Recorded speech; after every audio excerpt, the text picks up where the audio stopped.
Hi, this is Estelle. Welcome back to the Starfish Catalog. And I was actually recommended this idea by one of my acquaintances, and I think it's something that we all need to learn once in a while.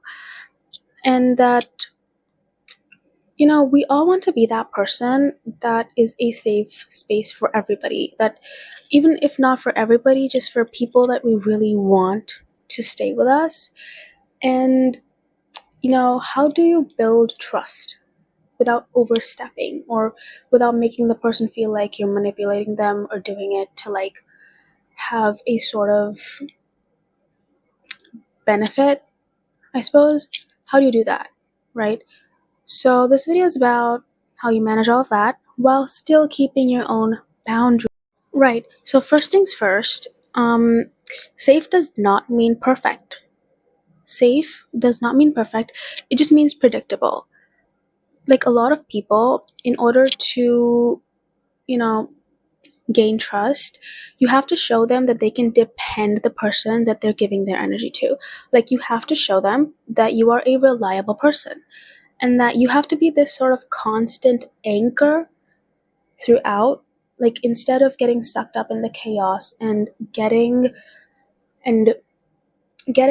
sort of sucked up into the storm and becoming one of the ships, you need to be the lighthouse. You need to be stable and constant.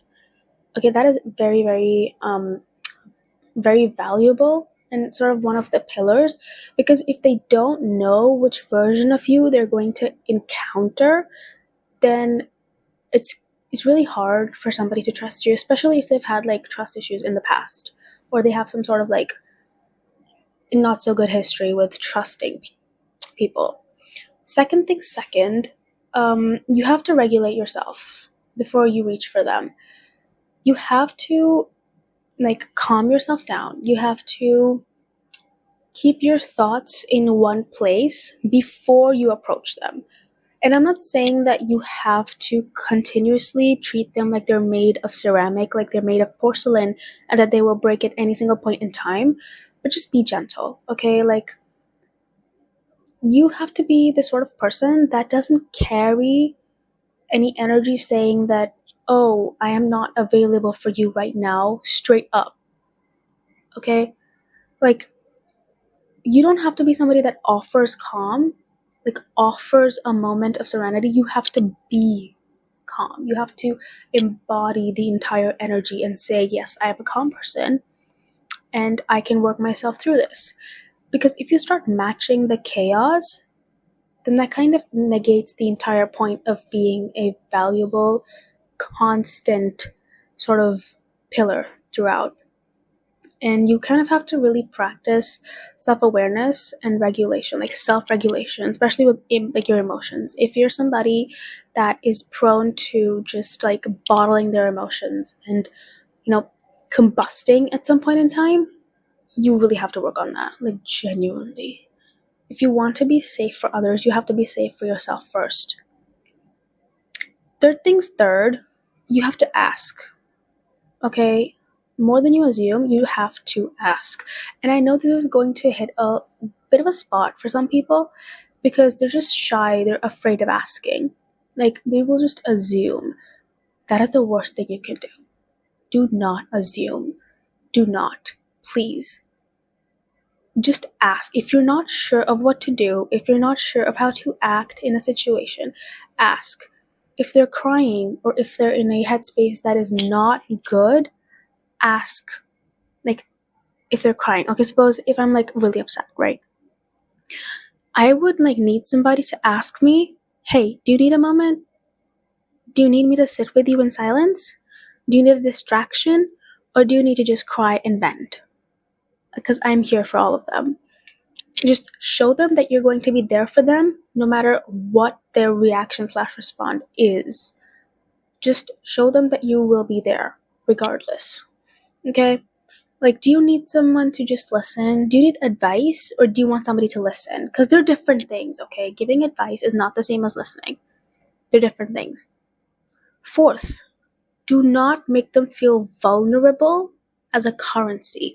Now, that's a little bit of a vague statement, but to basically simplify it.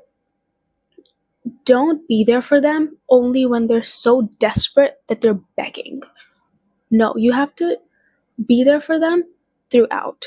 Like, even if they're in a really good mood, like, hey, oh my god, you seem like you're in a really good mood today. What happened? Tell me about it. Or even if they're in a bad mood, oh, I'm sorry that happened. Do you want to talk about it? Be there for the person. Be constant. Be a constant source of, like, a pillar they can hang on to. And I know a lot of you might be questioning, like, okay, do I have to be this person? No. You can, because thing about being safe, like being a safe person, it's a lot about wanting to be it, not having to be it. Like, a lot of the process only happens if you want to be a part of it. And also, vulnerability, when it comes to vulnerability, don't make them feel like they're opening up just so you can use them as, like, to your benefit. That is the worst thing to do. Literally the worst. Okay? 5, mirror the person. Now, this is gonna seem a little bit like manipulation. It's not. I wouldn't say it's manipulation if you're doing it for their good, right? Basically, what you do is you try to reflect them in your body language, in the way you talk, in the way you speak, right? You try to reflect them in their actions and you try to mimic what they do without it, like, without making it seem like you're doing it on purpose. This can be a little bit hard if you're like a very obvious person, but just tone it down. Okay, like, people form connections to those that feel similar to them. This one feels a little bit like manipulation, I won't lie to you, but it's, when you try to converse with them and they're telling you a problem, don't be like, oh, but you could have done this, this, and this. Don't offer them strategy. Do not give them strategy. Okay, try to offer warmth, like, oh, okay, that happened, so how did you handle it? Okay, that happened, how did you want me to handle it? Do you want me to help? Okay, 6, and this is probably the most important part. Okay, you do not have to sacrifice yourself to be somebody else's safe space. Set boundaries. Learn to set boundaries. Learn to set boundaries for yourself and for others. Like, you can be there for people, but you cannot be there for people when you're sacrificing yourself. Do not sacrifice yourself for people. It's okay to want to be a safe space for people. And in this world, trust me, a lot of us need it, but you don't have to sacrifice yourself for it under any circumstance. Okay, so if they want to share something really heavy with you and you've just had it for the day, just say, hey, I really want to be there for you, but I need a moment. Or, hey, I really want to hear you out, but I kind of need a moment for myself. I'll get back to you though. Just let them know that you're not completely gone. You're simply taking a moment for yourself because that is so important. Okay? Like, I'm here for you, but I also need to take care of myself. You cannot sacrifice yourself for this person. Like, no. I know they're probably a very dear person to you, that you want to show them that you're there for them as a constant source of motivation and validation and, all these positive things.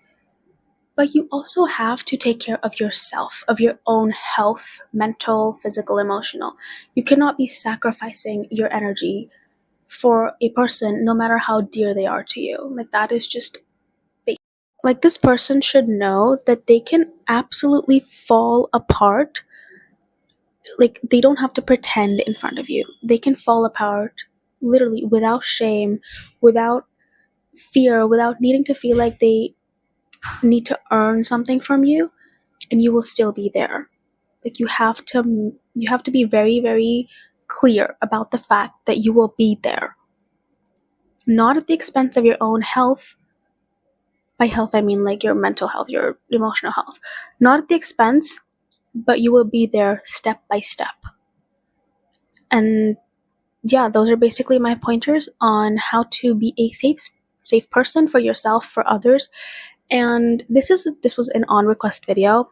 And if you want to see more content like this, in this format, then like and subscribe so I know that you actually like it and I can produce more videos like this.